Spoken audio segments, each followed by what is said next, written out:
Herkese merhaba, kanalıma hoş geldiniz. Bugün sizlere gömlek, tunik dikeceğim. Gerçekten çok beğendim ben sonucu. Umarım siz de beğenirsiniz. Kalıp olarak standart beden kalıbımı kullanacağım. Kalıplarımı kumaşıma yerleştirdim. Arka kalıbımı kumaş katından 2,5 santim uzağa yerleştirdim. Çünkü arka ortama plikaşe yapacağım. Kalıp boylarımı ayarlıyorum. Ben 75 santim olarak ayarladım. Ön ortamı patlı olarak yapacağım. Patım için 2,5 santimlik bir pay kullanacağım. Pat ölçünüzü şu şekilde ayarlayabilirsiniz. Yani toplam vereceğiniz ölçüyü.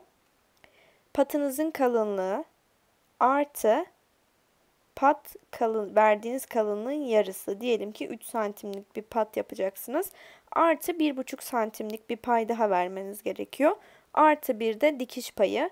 Yani 3 santimlik bir pat için 3 santim pat payı, 1,5 santim yarısı, 4,5 santim artı bir de dikiş payı, toplamda 5,5 santimlik bir pay vermeniz gerekiyor. Şimdi 1 santim dikiş payımı vererek arka parçamı kestim. Plikaşamın geleceği yere küçük bir çıt aldım. Ve ön parçama da aynı şekilde dikiş paylarımı vererek kesiyorum.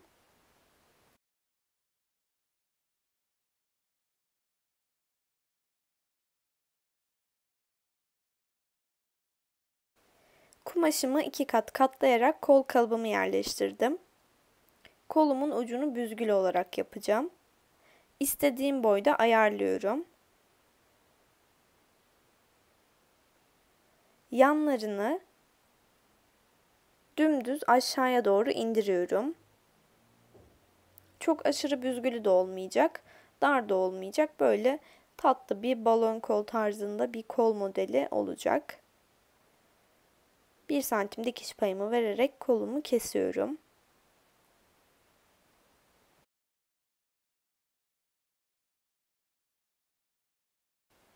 Bileğim için toplamda 70 santim uzunluğunda ve 4 santim genişliğinde şeritler keseceğim. Bu şeritlerden toplamda 2 adet keseceğim. Son olarak bir de yakam için bir parça keseceğim. Yakamın için olan da yine 4 santim ve yakamın boyunda.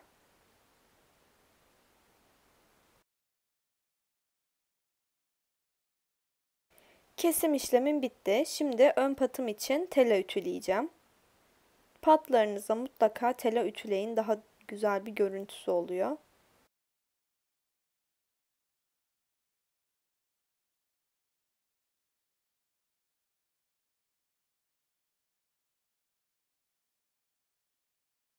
Şimdi patımı nasıl katlayacağımı göstereceğim. Bu şekilde 3 tane çıtım var.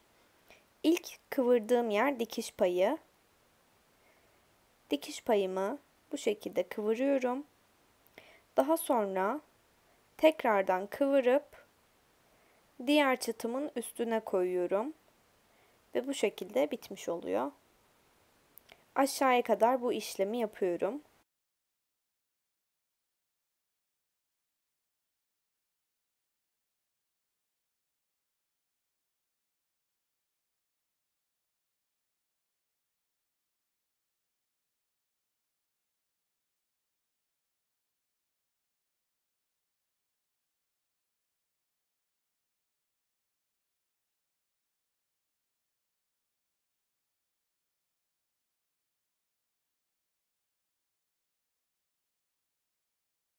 Tüm parçamı kıvırdıktan sonra gösterdiğim yerden incecik bir şekilde dikiyorum.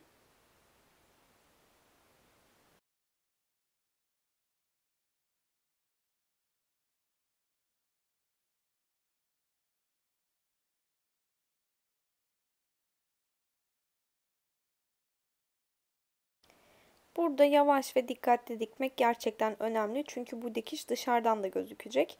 O yüzden yamuk bir görüntü istemiyorsanız yavaşça dikin. Hatta teyelleyerek de ilerleyebilirsiniz. Bu şekilde bir görüntüsü oluyor. Şimdi diğer parçam için de aynısını yapacağım. Arka parçamı yüzü yüzüne gelecek şekilde katlıyorum. plikaşemin geleceği yere çıtımı almıştım. Yaklaşık 15-20 santim kadar dikiyorum. Bu arada videonun bu kısmını tam evden çıkacakken çekmiştim. O yüzden üstümde kabanım var.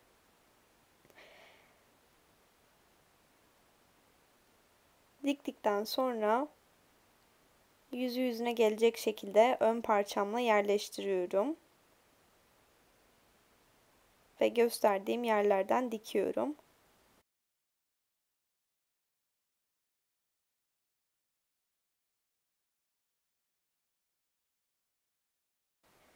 Kolumun bir tanesini alıyorum ve gösterdiğim yerlere overlock dikişi geçiyorum. Overlock'umu çektikten sonra kolumu yüzü yüzüne gelecek şekilde katlıyorum.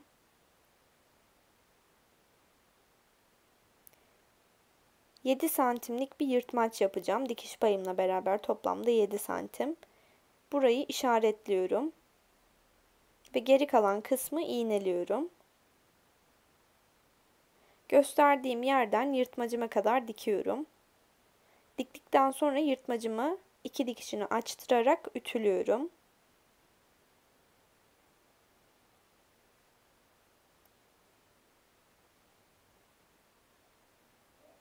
Ütüledikten sonra bu şekilde bir görüntüsü oluyor. Ütüleyerek ilerlerseniz gerçekten çok rahat dikersiniz. Gösterdiğim yerden dikdörtgen bir şekilde dikiyorum.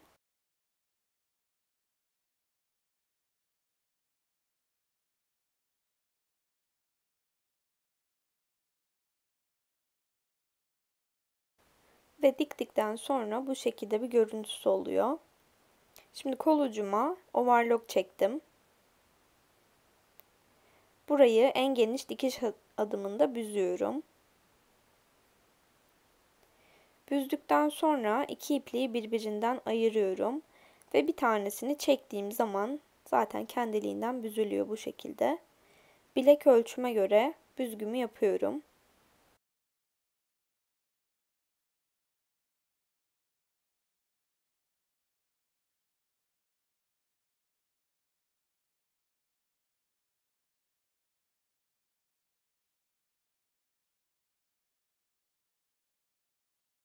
Bileğimiz için şerit kesmiştik biliyorsunuz ki.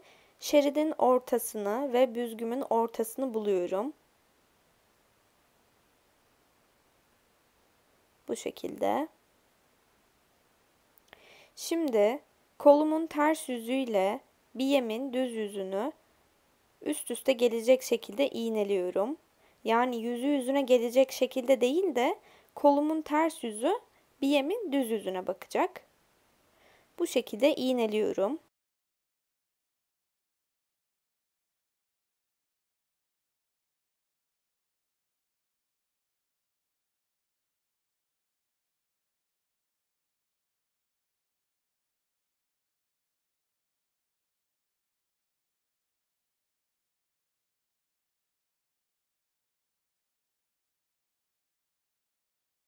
Gösterdiğim yerden 1 santimden dikiyorum.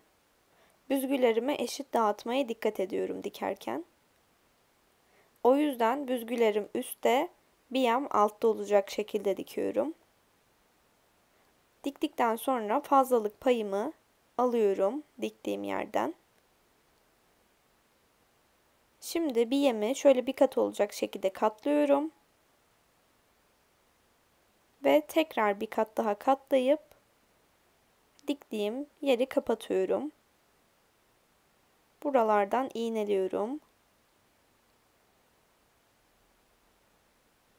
Artık biyemin bağlayacağım yerlerini de dikebilirim. O yüzden oraları da aynı şekilde iç içe kıvırıyorum ve dikeceğim oraları da.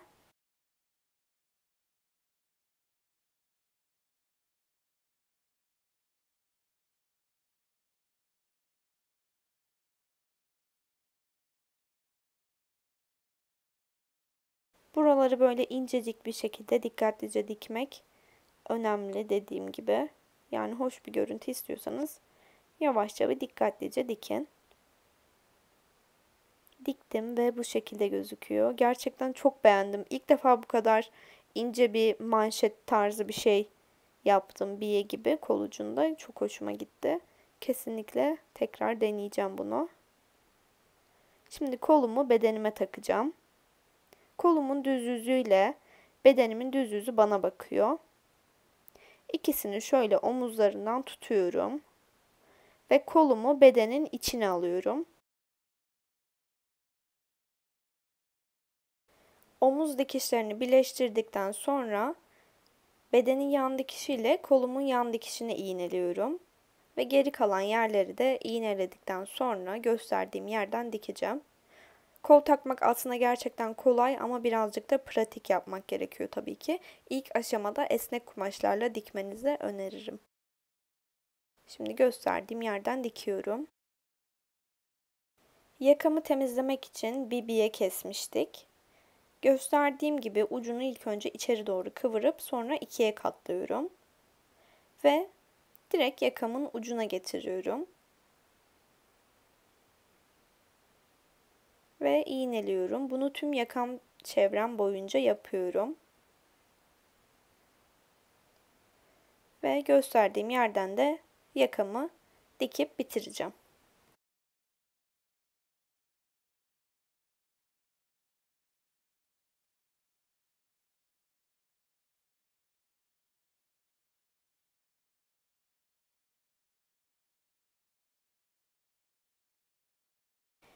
Yakamın diğer ucunu da aynı şekilde bitiriyorum. İçeriye kıvırıp iki kat katlıyorum.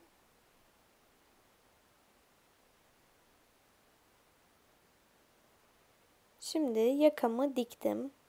Bu şekilde gözüküyor. Ucuna da overlock çektim. Şöyle overlock dikişimi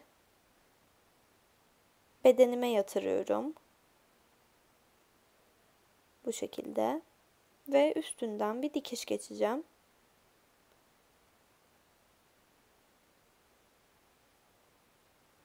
Bedenin üstünden bir dikiş geçiyorum.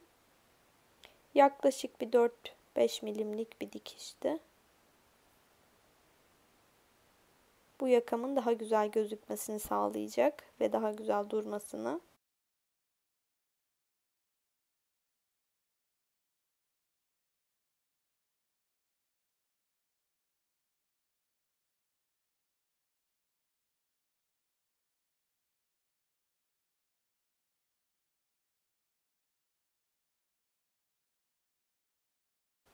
Yakamın dikişini de geçtikten sonra bu şekilde bir görüntüsü oluyor. Son olarak ilik ve düğmelerimi açıp diktim. İlik nasıl açılır görmek istiyorsanız lütfen yorumlarda belirtin. Ve tuniğimin bitmiş hali de bu şekildeydi. Tunik gömlek tarzında bir şey oldu. Ekstradan bir de bebe yaka ekledim. Bu bebe yakanın yapım aşamalarını da ilerleyen zamanlarda çok net bir şekilde anlatacağım. Ama bebe yaka kalıbının yapım aşamalarını paylaşmıştım. Onu da profilimden görebilirsiniz. Lütfen beğenmeyi, yorum yapmayı ve kanalıma abone olmayı unutmayın. Kendinize çok iyi bakın. Hoşça kalın.